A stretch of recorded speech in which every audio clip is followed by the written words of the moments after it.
Welcome to the show, Jason Ackerman, sorry. Close. We look very much alike. Yeah. So Jason, who are you? Well, that's a deep question there. That's a very deep question. But I think for your listeners, for your podcast, I can keep it very fitness related. So I'm a level 4 CrossFit coach. Been doing this thing since 2006. And before that, this is all I know: fitness and entrepreneurship and helping others become better. That's really, I've been privileged that my entire life, my claim to fame is never having to get a quote unquote real job, just always chasing my passion. Yeah, cool. So, what are you doing right now? Other than being on a podcast with you? Yeah, like what are you chasing right now? The biggest thing I'm doing right now is my partner and I, for best hour of their day, Jason Fernandez, we're working on a coaching platform for affiliate owners. So, we've been doing our podcast for nearly 2 years. We have close to 400 episodes out there, and it's something that we started simply because we were passionate about helping box owners, helping coaches, and even just helping the average member who's willing to listen to us talk for 30 to 45 minutes nearly every day. And just like CrossFit, it was one of those things where you kind of show up, you keep putting something out there, and eventually people are like, hey, I need you to do this. For CrossFit, it was, I need you to create some sort of seminar or course so I can learn this thing and teach others. And for us, it was people asking us, how can we learn more from you? How can we get better at owning a box? How can we get better at coaching? And we were like, all right, people need it. People keep asking. We're going to do it. And, hopefully by the middle of November, so within 2 weeks from now, I don't know when this will go live, but within 2 weeks, we're going to have our platform available. We're going to be taking on clients. We're limiting the number of people that we're working with so we can over deliver. And one thing we've learned is, as you probably know at an affiliate, it's you really want to work with the people that want to work with you. And we want to make sure we're working with the right people who live by the same values that we do. And for that reason, we're going to keep it pretty small, pretty intimate, but we're super excited about it. Yeah, so it's in the direction of mentorship and business coaching, or is it coaches coaching? It's really a little of everything. It's primarily for the box owner. So it's a 12-week course. They're going to get weekly one-on-one calls. They're going to get group calls. We're going to have a group that they can chime in on. And there's also going to just be a 12-week course on the back end where there's videos, there's homework, etc. The first 6 weeks are really geared towards doing the right things at the box, systems, protocols, implementation of that. And then the second half is really all about developing as a coach and helping you develop your coaching staff. So a pretty robust 12 weeks. And we say 12 weeks because that's the anticipated time it will take for people to go through it. But, it's really at your own pace. So if 12 weeks is a little too ambitious, it can be 16 or 20. But the point is they're going to get the entire value of our coaching platform, and just however long it takes them to work their way through it. It's better off going slow, methodical than rushing through. We really want people to grasp it all, and we're confident that when all is said and done, their box is going to be way more successful, and more importantly, they're going to be having a lot more fun. No one opens a CrossFit affiliate to work 24 hours a day and hate their lives. Everybody does it because we think this is going to be amazing. We think we're going to have fun, and somewhere along the line, for a lot of people, that gets lost. Yeah, I think it's true. And I think it's also, I had this conversation recently also with when you talk with your members and about what their expectations might be. And it comes down to this, that, it's nice to see you go to a box somewhere and the owner is there, 6 a.m. He opens up, He's cleaning the toilet. He's showing you the snatch. He is doing everything. He's mailing you. He's sending you love letters. He's doing, he's there all the time, and that's really nice, really passionate, really good, and everyone would like to have that coach in one sense, right? But you don't want to have that coach if that means that this coach is ruining his life and he's burning out on both ends. And this is something I guess I guess a lot of box owners go through, is like, you need to understand, you need to be able to step out or have the possibility to choose what you want to do. So I know you've been working a bit with Chris Cooper before when you had the box, right? Yeah, Chris was a big help. Chris and Two Brain Business, I was one of his very first clients. Yeah, and definitely someone I'm looking for a lot of inspiration too. He was also on the podcast there, like 2 years ago. We're not as productive as you are, so but yeah, definitely that's he has a lot of good points that I mean, obviously if you have family and everything, there are many good things you need to embrace as a business owner. And it's also something I paraphrase from one of my friends who he runs a design agency, and he says, like, if you're mad at your employees or you're mad at whatever it is at your business, it's only your fault, because it's your business. You can choose what you want to do with the business. Like, if you don't want to have employees, don't have employees. But if you want to be lay on the beach, then make it possible so you can be on the beach. But don't go around and complain about it. You can choose what you want to do. That's the kind of liberty. I firmly agree with that. I mean, I don't know if you've heard of Jocko Willink, but his book Extreme Ownership. Yeah, that's something we try to teach entrepreneurs, and specifically box owners. Fern and I, one of the things we teach people is understanding who you serve, and we understand, hey, we serve box owners. We're not trying to help any other entrepreneurs. You can run a design agency, you can run a restaurant, great. We work with CrossFit affiliates. But one of the things within that we really try to help people understand, like you just said, is if you're a leader, you have to understand you are responsible for you and your entire business. And you can't be, you're allowed to be mad at your coaches. You're allowed to, be frustrated. But at the end of the day, remember, you're the leader, you take ownership of it. And ultimately everything falls on you. I mean, it's a blessing and a curse to be any sort of business owner, but I think it becomes a whole lot easier when you just accept, I am responsible, I take ownership. And I've done it in the past where, I get mad at my coaches for, doing something that I didn't think was right. And then you realize, okay, that's on me because I didn't educate them. Yeah. I mean, I know you talk from experience. For the listeners, it's good to know. I mean, you owned 3 gyms and sold 3 gyms, or boxes.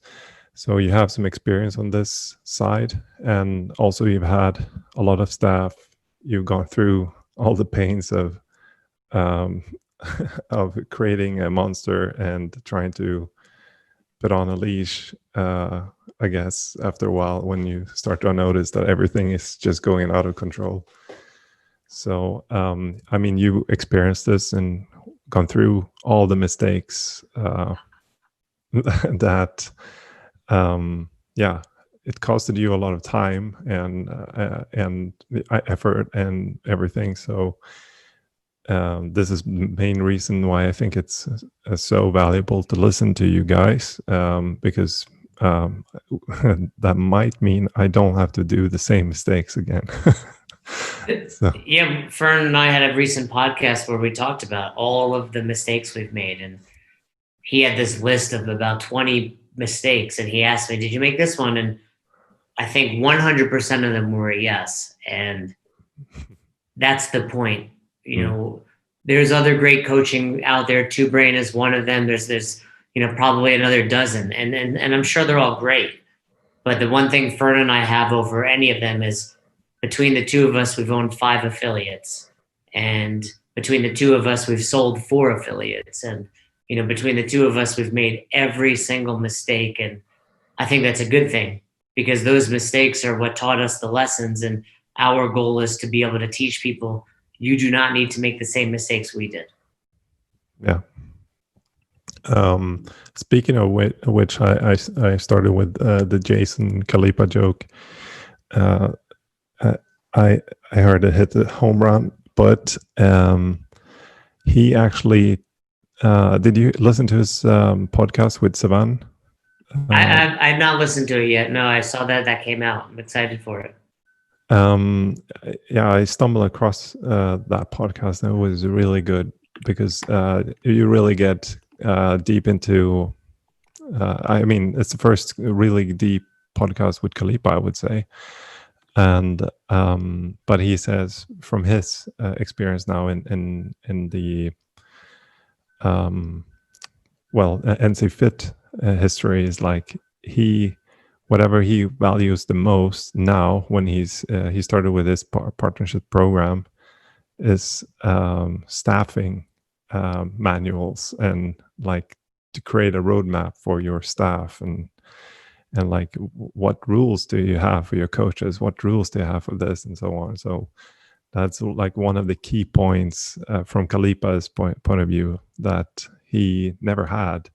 So he was constantly putting himself in bad situations because of that. And that's something he wants to spare from that experience he wants to spare for other people. So join the partnership program for that. But yeah, no, I think he's doing a great job too. So it's going to be interesting to see how that goes. But I wanted to transcend to a bit of bad news. Also, I saw today San Francisco CrossFit announced they're closing their doors. I saw that as well. Yeah. Yeah. What's your thoughts?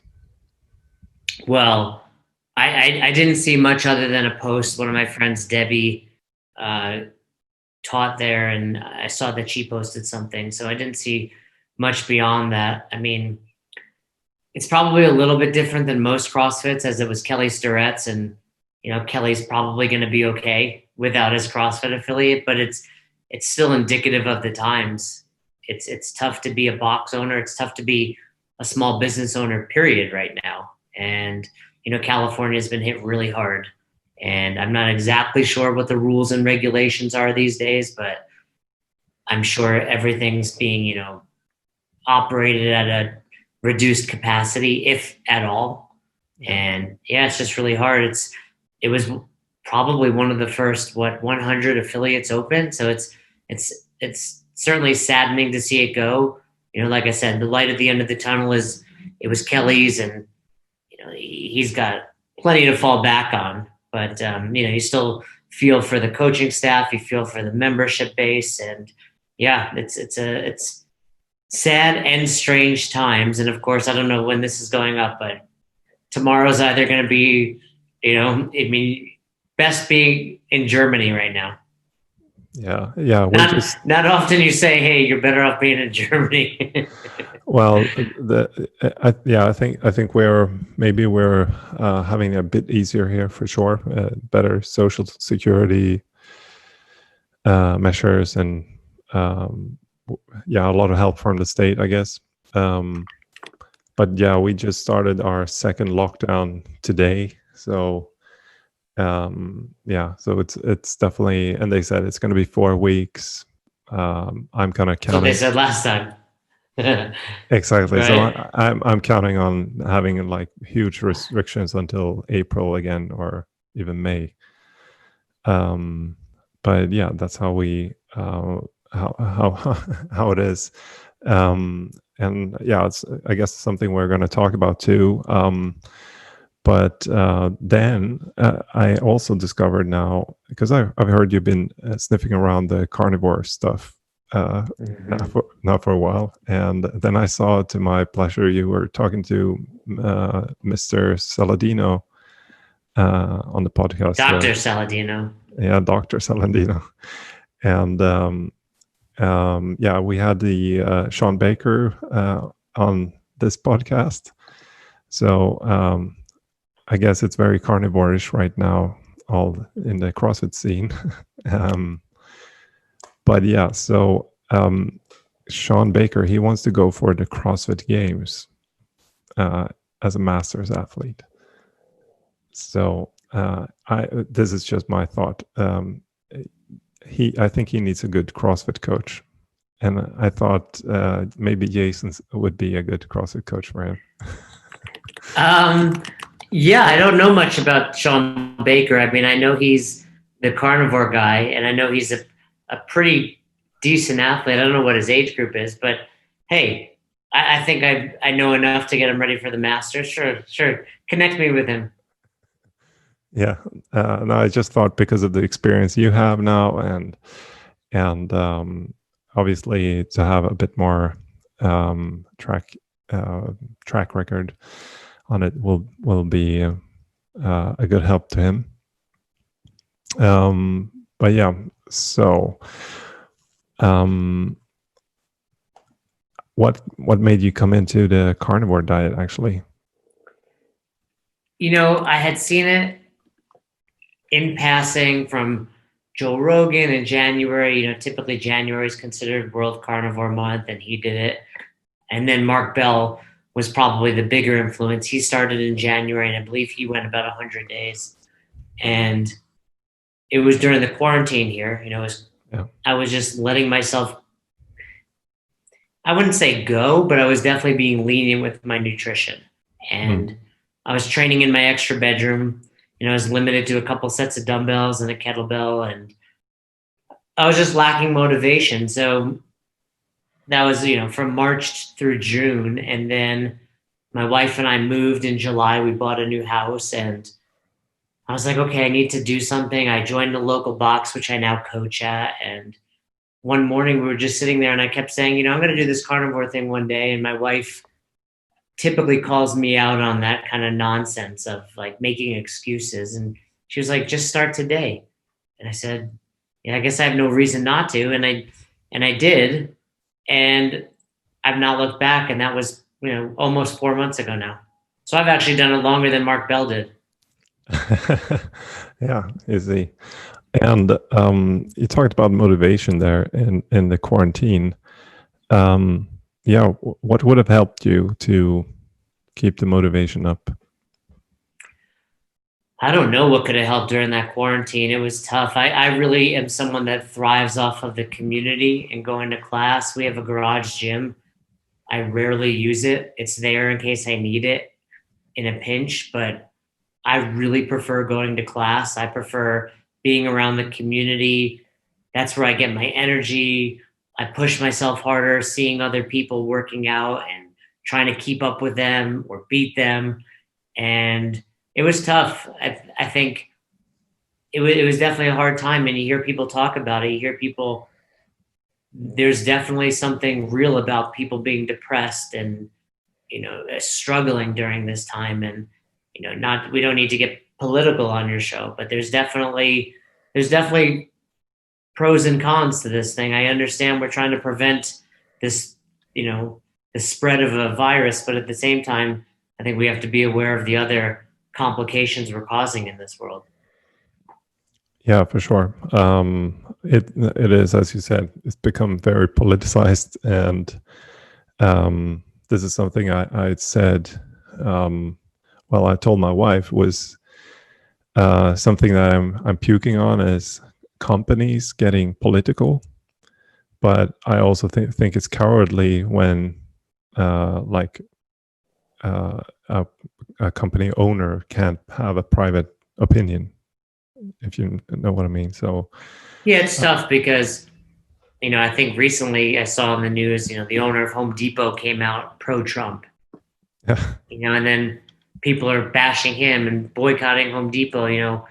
I'm someone who can really separate everything in this life, but I can separate your political views from whether or not I need to go buy a hammer, and yeah, I think it's important to take a stand. I think we did with best hour of their day. At first, we were very pro, shut down for 2 weeks. And then that 2 week shutdown, went 6 months, which none of us were expecting. And I think our stance changed, especially like you mentioned, with, hundreds of CrossFit affiliates shutting down and the government kind of saying what should and shouldn't be open. And probably the biggest frustration of it is you're just not hearing talk about health. We're hearing talk about wear a mask and shutting down and all of these things that I believe are important. Don't get me wrong, but no one's saying, hey, how about you eat right? How about you exercise daily? And how about you get some vitamin D? And I don't think that stops the spread, but I think it keeps people healthier. yeah. So this is my. I've been ranting about this not because I think I have such a let's say that I'm specifically born intelligent and understand everything more better, but I think it's just so much low hanging fruit out there. You mentioned vitamin D is one of these. So now we have study after study showing, specifically for the coronavirus, how it's preventing the spread of it. It's keeping people from the ICU, and it's saving people in the ICU that get injected with vitamin D. So we have all this proof now, but I'm not hearing a single politician or a single government say, "Hey, people, you need to eat vitamin D," or "Hey, wait a minute, there's a super simple way to do this: 20 minutes in the sun." 20 minutes in Yeah. the sun. I went for 2 walks so far today, and it's not because I want to walk. It's Yeah. because I want to get vitamin D. And when we're done recording, I'll probably do it one more time. And, this has really opened my eyes to that. I think, when you go back to the carnivore thing that you asked me, part of it was definitely realizing I wasn't being unhealthy. I was eating pretty good during the quarantine, but, and Mm. compared to the world, I was still in the top 99% of training and eating right. But I realized, okay, I need to be really at the top of my game right now because there is this threat out there. And should I catch it, I want to be in the best possible situation I can be, which is, eating the right foods and exercising and just doing the right things. And every day, that's my number one priority. Yeah, and this is the terrible part. As you said, we have hundreds of gyms closing, and some of them closing for forever. Like San Francisco CrossFit now, they had before the lockdown, they had over 700 people training at the gym, and they had I don't know, it's over 700 people now that at least we can almost guarantee say have worse metabolic health now than before. Mm-hmm. And now, like yesterday, one of my coaches sent me a couple of studies where they've studied the spread of coronaviruses inside fitness facilities here in Germany, and it's below almost any other area. And still, I think we can. Everyone in the CrossFit scene knows that okay, we should not be really thought of as fitness studios or global gyms, but rather as uh, yeah, small group training, isolated. We can keep track on people and everything. But even with the global gyms, in that, there are most of the people in that study are in global gyms. Still, the rate of infection is simply much lower than the R value that they are afraid of. So it's 0.43 or something like that. So it's almost nothing. And I've been reaching out also to Sweden, to CrossFit boxes there. They didn't have any lockdown. The gyms have been fully open, all boxes. They're doing high fives. Right now in November, they started with like, hey, we're not going to do high fives anymore. But they've been doing high fives, everything through the entire, the first wave, so to say. And no masks, nothing. And I'm reaching out to these boxes and I'm asking, like, how many corona patients did you have? How many members died from your box? And it's zero. Like, there. I mean, we know how this community is. It's such a tight community that if we would lose one member, that would be a huge tragedy. Meaning we would alarm all the other boxes saying like, hey guys, we need to step back. This is dangerous. It's spreading inside our facilities. This is not, we need to shut down or we need to do something. But that's not been the case. There have been some infections in Norway in one box, but that's kind of it. But yeah, now we're in this position where we're forced to shut down again, and again we have a lot of people losing motivation, and again they can't go and train as they are used to. And I guess for majority of the people that don't train or they have a gym membership, they just relate fitness to gym membership. This is like a guilt-free card or something like that. And they're like, why are you so upset? Now you don't have to have a bad conscience that you're not using your membership. That's true. But, those aren't the people we're trying to help everybody, but, we want the people that understand this and are willing to do everything they can to stay healthy. So what kind of strategies have you seen that have been working well now because a lot of boxes, a lot of people all over the world, but in the States, I guess the most. So what have you seen like good strategies from the boxes? I don't think it takes much. I think it's just potentially, being aware of how big you are and knowing how many people you can safely accommodate, which on the flip side is good for boxes because it's forcing them to coach people rather than having massive classes. And I never feel uncomfortable at the box, whether I'm taking class or coaching. I a barbell 6 feet long, and it's so long as we're not really sharing equipment like we used to. I think boxes are doing an even better job than usual of wiping things down. And other than you're breathing heavy and supposedly this thing is airborne, until recently we keep the door open anyway. I think it's just be smart. Don't, like you said, don't high five and maybe do a few fist bumps if you must, but be smart about it. Get your spaces. We rarely, we wear masks in, we wear masks out, but once you're at your spot, your masks are off, and it's just, it doesn't take much. I think, and really, who knows? I don't, whatever you believe, if there will or won't be a vaccine, etc.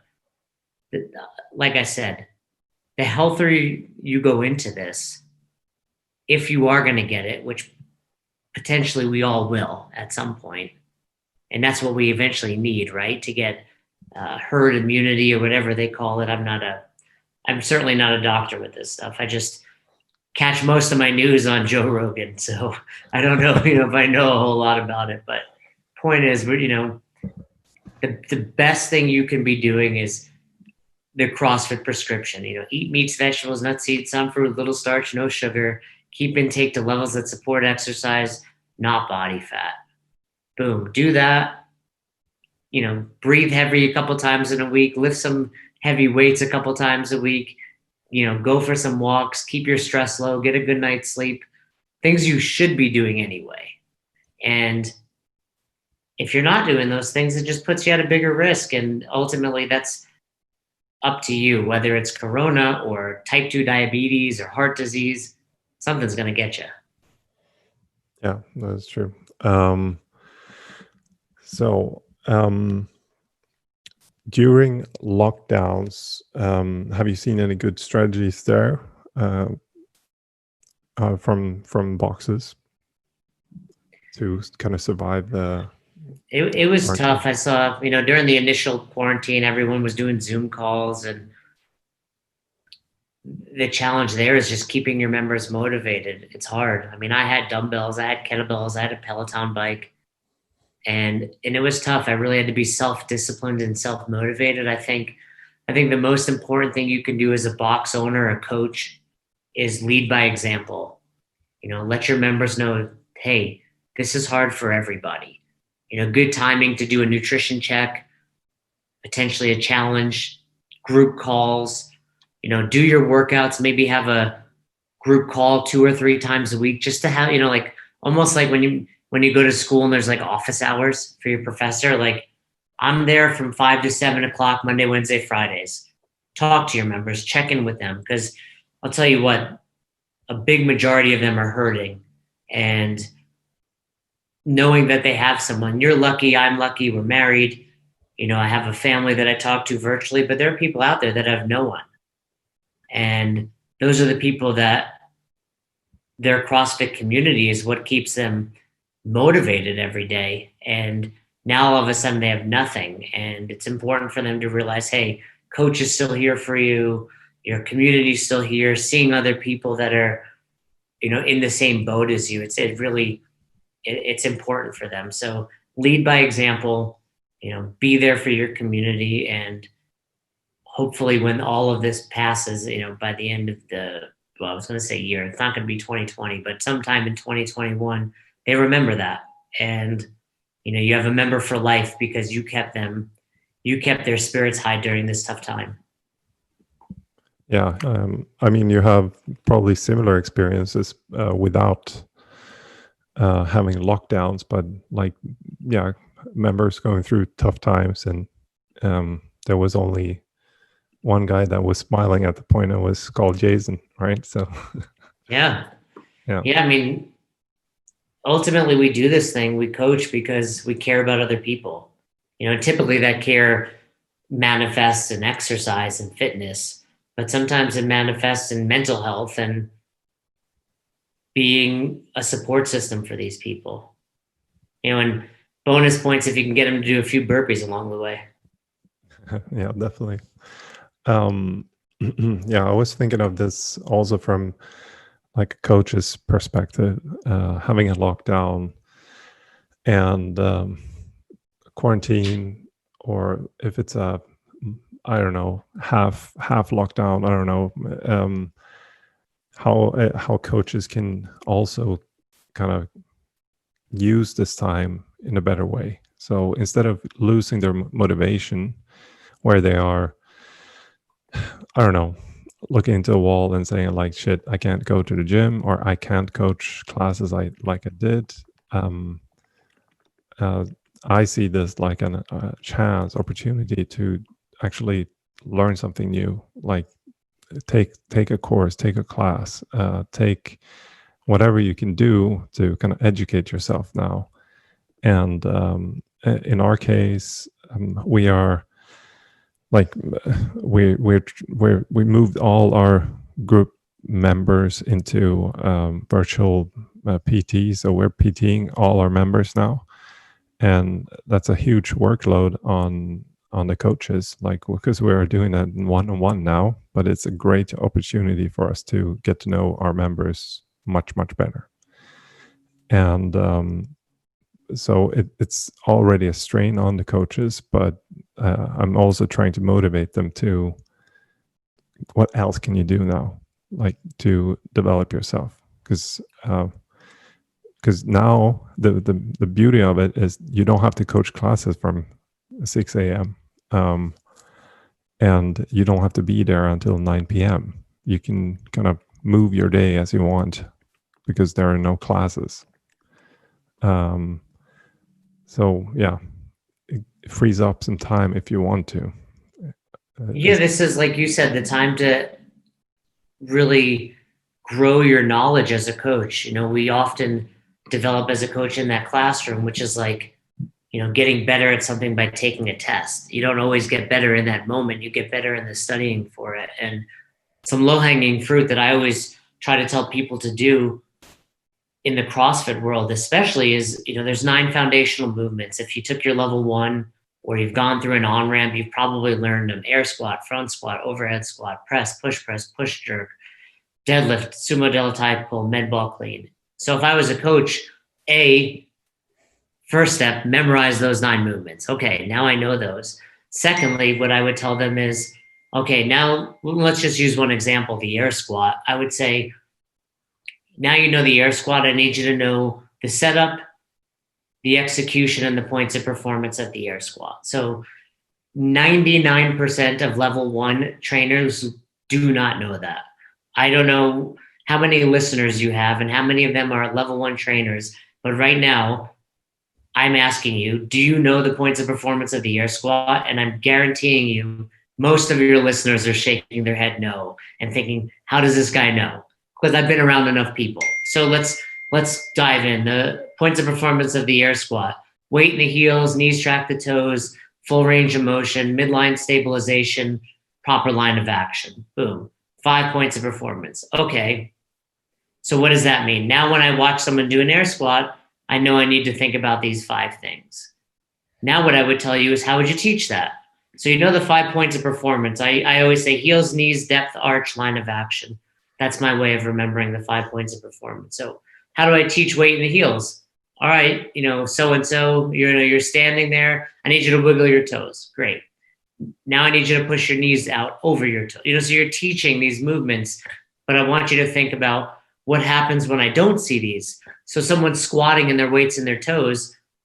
You need to have a verbal, meaning you need to be able to talk to them.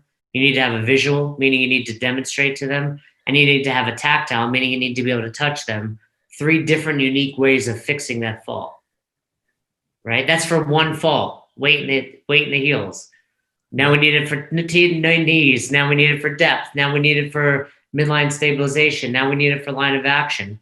Cool. We've just done 1 movement out of 9. Yeah. Do that for every movement. And then when you show up at the box again, I like to say, you know, your eyes are just a little wider open. You see things a little bit better, a little bit clearer, a little bit faster. Yeah, I think that's a really good lesson.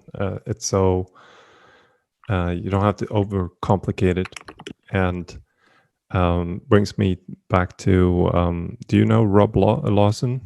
Yeah, of course, from CrossFit Aberdeen, right? Yeah. He told me this.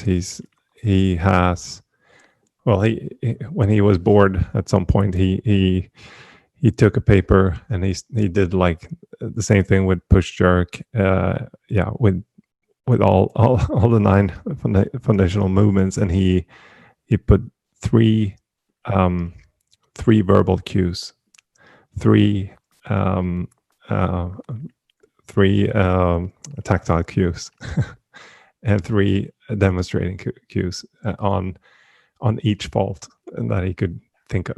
So he had like a long list of different cues he could, you know, go back to. Of course, you're not going to remember all the cues, but you're going to be able to at least remember a couple of them, and then that's going to be a huge help when you're on the floor and need to act fast. And and you know, the more you have a handful of cues, I like to tell people it's like a toolbox. You kind of walk in with your toolkit, and you're kind of, oh wait, I got to pull out a verbal cue. Here it is. I got to pull out a tactile cue. Here it is. And there's never a limit to those. You're only limited by your creativity. You know, obviously, wiggle your toes, or, you know, weight in the heels. Simple stuff works. Short, specific, and actionable. 3 words or less. You know, give me a body part. Tell me what to do with it. But we always ask people, what's the best cue? The one that works. And, you know, for Susan in the corner, that might be, hey, I need to touch her knees. For Johnny in the other corner, that might be, Johnny, you know, spread the mats apart. etc. Yeah. It's it's really there's no limit to it, and that's what's so fun about coaching. I think I need to do that myself also. You always have to practice what you preach. Yeah, So always. um a bit of different theme. Did you watch the CrossFit Games? Bits and pieces of it. My wife had it on the entire weekend. Yeah. Um, you're not a big fan of Matt Fraser? I'm a big fan of all of the athletes. It's just, having done this for so long, it's exciting to watch. I like it. I'm not a huge fan of sitting down and watching fitness. To me, what CrossFit represents is helping people change their lives. And don't get me wrong, what those people do is absolutely freakish and amazing. And yeah, when I sat down, that was what was on for the weekend. But I'm not the guy that knows all the stats about the athletes. I'm super impressed by what Matt and Tia are accomplishing. They are the two fittest human beings on this planet, without a doubt. Yeah, no. I'm a bit in the same camp. I was mostly just super positively surprised about the newcomers, to see that happening. But at the same time, what happened was the couch is gone on CrossFit.com. So I they, did notice, yeah, they've made a bit of a change on the website, which is different. Obviously, the new CEO is, I believe, kind of putting the games, I wouldn't say at the top, but definitely highlighting it a bit more. And I think that's important. I think, look, Eric Rose is amazing. He cares about the sport. You saw him doing those workouts, which is pretty cool. yeah, Yeah, I think the beauty of anything with CrossFit is there's rarely a right or wrong. There's rarely a black or white. I always tell people, if you're doing things for the right reasons and because you think it's going to be what sparks a change in people, go for it. And who am I to tell Eric what's most important? I think you need those games to pull people in, and if people are pulled in, you know where they're going to go, to affiliates. yeah. No, I thought it was cool. They had like a on the front page now, and all their ads they did during the games. It was these kind of testimonial stories, success stories from members, and it was always like find your local box um, tagged on it. So I guess he wanted to kind of really put that in front too, that this is where it begins, and so on. So it's pretty cool. So yeah, what do you think is going to happen to the games, or do you care? I wouldn't say I don't care. I would say I don't have a vested interest in it. I think they're going to grow. I think, like any sport, this year was tough, but what, out of dozens, if not more sports, there's been a handful that have come back, and CrossFit was one of them. So, especially considering how small we are in the whole world of the sports, and how new we are. I mean, you got to look at it. CrossFit's what, the games are 13, 14 years in, if that.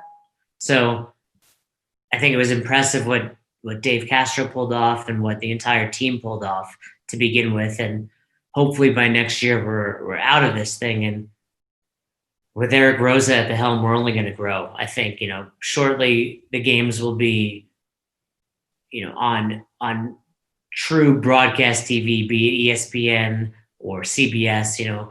While right now we're kind of on the smaller channels and YouTube, et cetera, but it's a matter of time before it's even bigger. It's a matter of time before the prize purse goes up even more. Like right now, the top 2 or 3 are making enough to make it their full-time job, but within a few years, many people will be able to train for CrossFit full time. Yeah. Doesn't Eric Rosa live somewhere close to you? Yeah, he's about 20 minutes away. All right. So you can talk him straight if something going Yeah, wrong. if he messes up, I'll give him some feedback. Don't you worry. Hey, we talked about this in the best hour of the day. So one idea. So it's because you have a big audience, I thought you should start to announce that there should be like a CrossFit Carnivore Month. I'm not opposed to that. That's a good idea. What month would it be? Maybe Jan. I mean, January is World Carnivore Month. We might as well tag Yeah. on to that. You know, I think with nutrition, though, one thing I've learned is A, it needs to be long term and sustainable, and B, you can't plug a square peg into a round hole. No. And just because it's working for me, I love it. But don't get me wrong, there's downfalls. I miss, my wife's pregnant. She was eating cookies the other day. And, I was eating, salmon or something. So there's downfalls, but I think whenever I tell people about it and they're like, oh, that sounds hard, or what about this? I'm like, any diet you choose will have its limitations. There's no diet that's like, oh, wait, I can eat all the ice cream I want. No, that's not a diet. So, I mean, unless you're trying to gain weight, yeah, certainly, then go for it. But I can tell the listeners this, as someone that's tried every diet, I'm a big fan of macros. Macros work for me. I still coach many people in macros. I'm a big believer in it. But carnivore for me has reduced inflammation. It's provided me with a ton of energy. I feel great during the workouts. I feel great during the day. And I've had a lot of stomach issues, and carnivore has really cleared it up to the point I was telling my wife this morning, I'm like, I feel like there's like 5 foods I can eat now.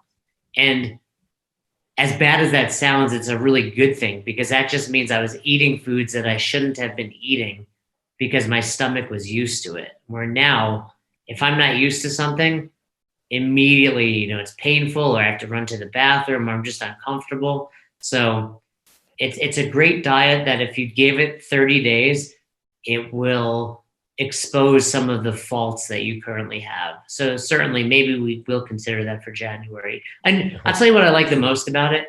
It's hard, and I think that's what's cool. I think when I do it, when I eat carnivore every day and I've not cheated once, it just makes me feel like I'm doing something hard that most people aren't willing to do. And I think there's a primal thing where you're like, if you were a caveman, this is what you would have ate. And it makes you feel like a little bit tougher than the average person. Yeah, no, I agree. I did the carnivore month in January, and the steak ember, and my experience is the same. It is definitely everything goes away when it comes to your gut and your belly, and you notice, or I mean, now if you've been so strict, you almost probably forgot how it was when you had like bad food, because now when I kind of eat something that my body doesn't tolerate that well, I just feel like I'm in this constant kind of, the body's not really feeling good. But you don't notice because this is like your normal. And then when you're a couple of days in this kind of more rigid state, then you start to notice like, okay, this is how it should feel. And we just did like an intermittent fasting month here in our community, and the same thing there, like no sugars for 1 month, and like intermittent fasting. And with these short time windows, you really need to eat good food, and you notice like, oh man, I feel so good when I eat just beef and meat and so on. But if I had one beer, it is like, you feel your belly, you have to fart all the time. It's Exactly. And I'd say that was one of the things I noticed. I don't fart as much. I was telling Dr. Paul Saladino that, and he's like, yeah, because you're taking in everything you need. I rarely fart, and I used to be someone that farted all day long. it's kind of nowhere from CrossFit gyms. It's people squatting and farting. So Yeah, I mean, I've not been worried about that. No, something to look forward to. My caveat to that would be for someone who has not been eating like a paleo-ish diet before. I think you're going to have some problems to adapt at the Of beginning. course, So anytime you change your diet, you Yeah. will. But certainly, if you were the further removed you were from paleo, the more you're going to feel it at first. But I would also say, go for it. Would you agree? Yeah, for sure. I would simply say if you are coming from mac and cheese and McDonald's diet, then start with a paleo diet maybe for 10 days and then transcend, so your body has some time to convert. I would say. But yeah, to wrap this up, I had some very important questions, short questions. I always ask people where they get their drive to do stuff, and I know, Jason, you've been so productive. We haven't talked about much about that in this podcast per se, but you've been a very active, very driven in most things you've been doing. So, what is the inner drive? I don't know. I don't know where I get that. I think a lot of it stems from the fact that, when I first graduated college, I really wanted to make this fitness thing my life. And it was hard for about 7 years. A lot of struggles, a lot of, not sure where my next paycheck would come from, training dozens of people every day, grinding. And part of you never really lose that. I don't think it matters how successful you become. But I think it's just the passion for this thing, fitness and helping others, and I just always want to continue to grow, and I just still love it after all these years. Yeah, because I'm just thinking of something you said regarding if you look back at the CrossFit Albany, which was your first box there, and you had whatever event, and you are sitting 2 a.m. You have to upload this damn video that is going to have 5 views. Now, with that being said, I'm a lot smarter at prioritizing. I've learned there's always tomorrow, and don't worry about these small things when you have bigger things or your wife to worry about. But it'll get done. I'll always do it, and I think it's those little things. People, bring that up, and I remind myself, without those little things that I did every single day, I don't know that my gym would have been as successful as it was. Yeah, and this is my point, is that you need to be driven to do that. You need to care for something. Like, why is it important to upload a stupid video midnight? And why is it so important at that point? And you feel stressed, like, I need to do this. And I think you and many other entrepreneurs, I would say, you lay there like you're so tired, you can almost not keep yourself awake, but still you need to make that video or post that shit. I think if you own a box, you do it because you love it and you want to give back to the community that you've created, and that's part of it. Now, could your community wait till the morning? Probably. Yeah. All right. So, what's your favorite book? Other than best hour of their day? You can pick that if you want to. No, obviously I love my book, but I would say the book I recommend the most is Simon Sinek's Start With Why. I love that book. It just really helps people understand, remember, create their why. And for a lot of box owners, when we start working with them, they've lost that why, they've lost that passion, and this book helps remind them of it. That's probably my favorite, productivity business development book. Another book I love reading every day is The Daily Stoic by Ryan Holiday. That's more of just a short passage every day to remind me, focus on what you can control, ignore everything else. Yeah, that's a good one. You're becoming a parent now also soon, right? From February. February. All right. And how does that feel? I'm so excited. Yeah. So excited. We're kind of like, when she get here? We just want her here already. We want to just, move on to the next phase. Yeah. Any nervosity or so? I'm super nervous, but like every parent, we're gonna mess it up a little bit. We're gonna give her some issues, I'm sure, just like I have. But Yeah. we're gonna do our best to keep her happy, healthy, safe, all the good things. Yeah. No. Congrats. I hope all goes well. Thank you. And yeah, last important question here is, what would you rather prefer, a fart in a car or a fart under a blanket? I don't mind smells. You can give me a fart anywhere. Yeah. I grew Yeah. up. I grew up wrestling. My nose is all busted up. I don't smell anything. So and I think when you grow up wrestling in the States, you're just so accustomed to fart jokes, fart smells.